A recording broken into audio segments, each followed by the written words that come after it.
August 2010, 4 a.m. Marcus Chen stares at $80,000 in cash spread across his tiny apartment floor. 3 weeks ago, he was installing security cameras for minimum wage in Brisbane. Then, during a routine ATM maintenance call, he discovered something impossible: a 90-second window every morning where the machine's verification system completely shuts down. No balance checks, no transaction limits, no records, just 90 seconds of pure vulnerability. He's been exploiting it every single morning since. So far, he's withdrawn $2.3 million by pretending to be hundreds of different customers using cloned cards.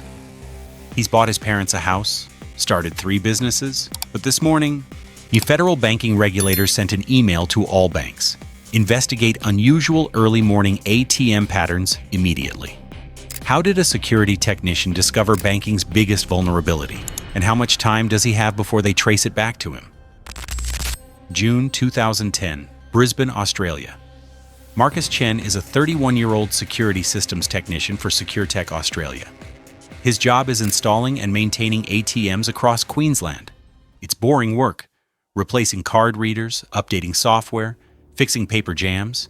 He makes $42,000 a year and lives in a cramped studio apartment. One Tuesday morning at 5:30 a.m., Marcus gets called to fix a malfunctioning ATM at a shopping center in suburban Brisbane. The machine is spitting out error codes and refusing transactions. Marcus opens the service panel and starts running diagnostics.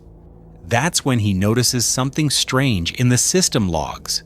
Between 4:47 a.m. and 4:48:30 a.m. every morning, the ATM's connection to the central banking verification server drops completely.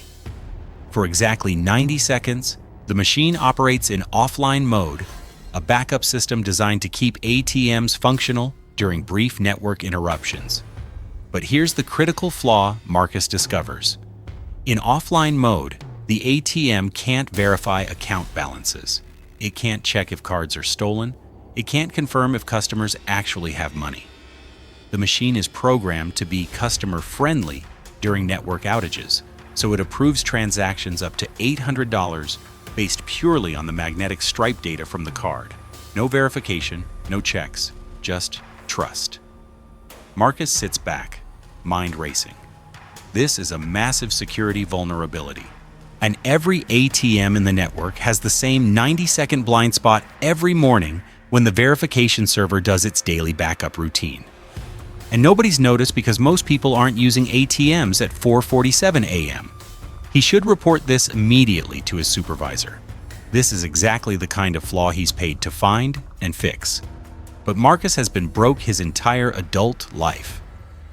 His parents lost their house in the 2008 financial crisis. His sister can't afford university tuition. He's one unexpected expense away from eviction. And now he's looking at a vulnerability that could solve all his problems. Marcus knows how ATM magnetic stripes work. He installs the card readers. He knows the offline transaction protocols. He programs them. He has legitimate access to blank ATM cards for testing purposes. They're in his work van. And most importantly, he knows exactly which ATMs in Brisbane have the longest offline windows due to slower network connections. Over the next week, Marcus tests his theory carefully. He creates a blank test card with random account numbers. At exactly 4:47 a.m., he inserts it into an ATM during the blind spot window. He requests $800. The machine thinks for a moment, then dispenses the cash. No verification, no rejection. The transaction just works. Marcus stares at the money in his hand. $800 from an account that doesn't exist, given to a card that shouldn't work. The ATM has no idea it just made a mistake. Marcus spends 2 weeks planning before he takes real money. He's not impulsive. He's methodical. He studies the banking system's vulnerabilities like he's writing a security report. First, he identifies the pattern. The 90-second offline window happens every morning at exactly 4:47 a.m. across the entire ATM network when the central verification server runs its backup. But some ATMs have longer windows, up to 3 minutes, because of slower network connections in rural areas. Second, he solves the traceability problem. Every transaction creates logs with card numbers, even in offline mode. So Marcus creates a system using his work access to blank ATM cards. He programs each card with a different random account number that doesn't actually exist, but looks legitimate to the ATM's offline system. He uses each card only once, then destroys it. No patterns, no repeated card numbers. Third, he distributes the theft across dozens of ATMs.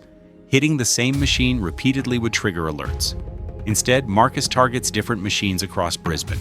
Never the same one twice in a month. Each location he withdraws exactly $800, the offline maximum. Fourth, he varies his timing. Instead of always hitting 4:47 a.m. precisely, he arrives anywhere between 4:45 and 4:55, catching different parts of the offline window. This makes his transactions blend in with early morning workers, legitimately using ATMs before their shifts. His first real theft happens on a Monday morning in July 2010. Marcus parks near an ATM in a quiet suburb, wearing a baseball cap pulled low. At 4:47 a.m., he inserts a programmed card and withdraws $800. The machine dispenses the cash without hesitation. Marcus pockets the money, destroys the card, and drives to a different suburb. Over the next 3 hours before work, he hits 4 more ATMs. 5 machines, $4,000, all before 8 a.m., all untraceable to his real identity. The system works flawlessly. Each morning, Marcus wakes at 4 a.m., drives a circuit around Brisbane hitting different ATMs during the blind spot window, then goes to his regular job installing security systems. Nobody suspects the technician fixing ATMs is the same person robbing them. Within 2 weeks, Marcus has stolen $84,000. He pays off his parents' mortgage, telling them he got a work bonus. He covers his sister's university tuition, claiming he won money gambling. He buys a decent used car, saying he got a raise. But Marcus realizes something crucial. If he keeps operating in Brisbane, patterns will eventually emerge. So he expands. On weekends, he drives to Gold Coast, Sydney, even Melbourne. Different cities, different networks. He's same vulnerability. By October 2010, Marcus is stealing $40,000 per week from ATMs across 3 states. By December 2010, Marcus has stolen $2.3 million. But unlike typical criminals who blow money on obvious luxuries, Marcus is strategic. He understands that sudden wealth draws attention, so he builds a carefully constructed double life. To neighbors and co-workers, Marcus is still the same underpaid security technician living modestly. He keeps his studio apartment. He drives his used Toyota to work every day. He packs lunch and complains about bills like everyone else. Nothing about his visible lifestyle suggests money. But behind the scenes, Marcus is building an empire. He starts 3 legitimate businesses using his stolen cash as capital: a vending machine company, a laundromat chain, and a property management firm. The businesses generate real income that explains his improving finances. When he buys his parents a house, he tells them his vending machine business is thriving. He opens accounts at 12 different banks, never depositing more than $9,000 at a time to avoid reporting requirements. He spaces deposits weeks apart. He always deposits in person at busy branches, where tellers process hundreds of transactions daily. His deposits are boring and unmemorable. Marcus also maintains detailed records of every theft in encrypted files: which ATMs he hit, what amounts, what dates. He tells himself he's documenting everything so he can eventually return the money anonymously once his businesses generate enough legitimate profit. Deep down, he knows he's just documenting his own crime in case he gets caught. The paranoia starts creeping in around month 6. Marcus develops obsessive habits. He checks news constantly for ATM theft stories. He reviews banking fraud alerts daily. He drives different routes to work to avoid establishing patterns. He pays cash for everything to avoid creating transaction records. At work, he's installing the very security systems designed to prevent the fraud he's committing. The irony isn't lost on him. During one installation, his supervisor mentions that regional banking authorities are investigating unusual ATM activity patterns across Queensland. Marcus's hands shake so badly he drops his screwdriver. That night, Marcus can't sleep. He lies awake calculating odds. How long until they notice the pattern? How long until they trace transactions back to the offline window vulnerability? How long until they realize the only person who understands this vulnerability deeply enough to exploit it is a security technician? He tells himself he'll stop after $3 million. That's the number that keeps him going. Just a little more, then he'll quit forever. But every morning at 4 a.m., his alarm goes off. And every morning, Marcus gets in his car and drives to another ATM. March 2011. Banking regulators across Australia notice something impossible. ATMs are showing transaction discrepancies that don't match account records. Thousands of $800 withdrawals from accounts that don't exist, processed during early morning hours, scattered across 3 states. The losses total over $2 million. But what baffles investigators is how it's happening. The transactions show up in ATM logs, but disappear from the central banking system. It's like someone is withdrawing ghost money that evaporates after being dispensed. A forensic banking analyst named Sarah Reynolds leads the investigation. She spent 15 years tracking financial fraud. Sarah studies transaction data for weeks, looking for patterns. Then she notices the timing. Every fraudulent transaction happens between 4:45 a.m. and 5 a.m., every single one. That's not coincidence, that's methodology. The moment she learns about the 90-second offline vulnerability, everything clicks. Someone discovered the blind spot and figured out how to exploit it. But who? Sarah narrows suspects to people who would understand both ATM hardware and banking software protocols. That's a small pool: bank IT staff, ATM manufacturers, and security maintenance technicians. She requests employment records for everyone with ATM access across Queensland. One name appears repeatedly in service logs at multiple locations where fraud occurred: Marcus Chen, SecureTech Australia. His service calls coincidentally happen at many of the same ATMs, later targeted for theft. Sarah obtains warrants to track Marcus's movements. Surveillance teams follow him. On a Wednesday morning at 4:35 a.m., they watch Marcus drive to an ATM in suburban Brisbane. At exactly 4:47 a.m., he inserts a card and withdraws cash. The same pattern repeats at 3 more locations before sunrise. Federal agents raid Marcus's apartment on March 18, 2011. They find encrypted files documenting every theft.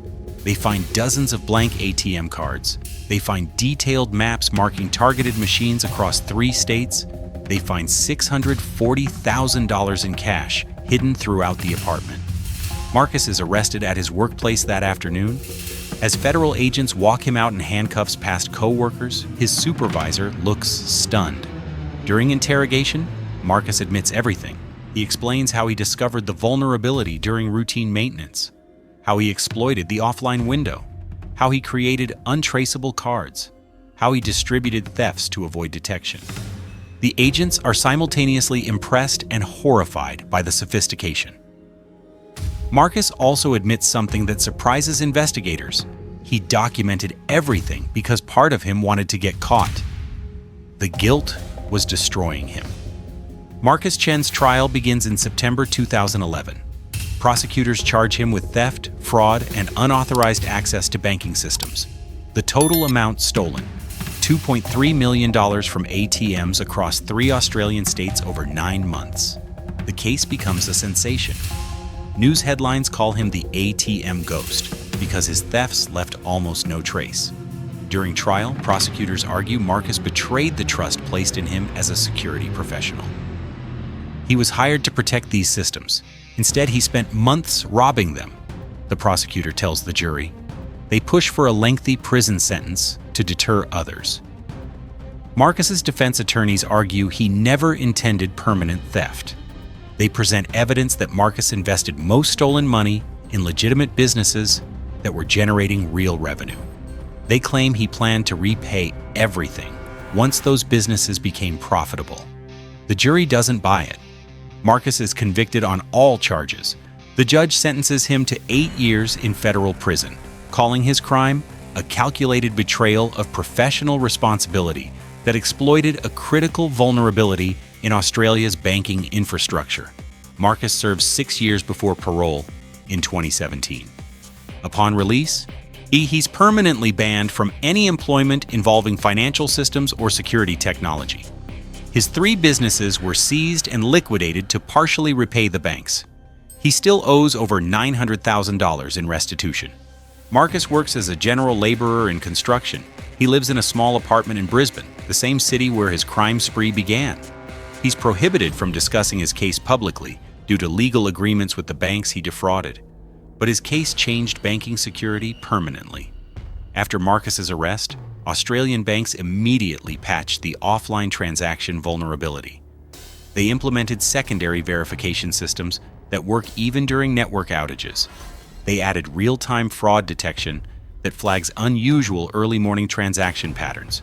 Before similar changes rolled out globally, as banks realized the same vulnerability existed in their systems.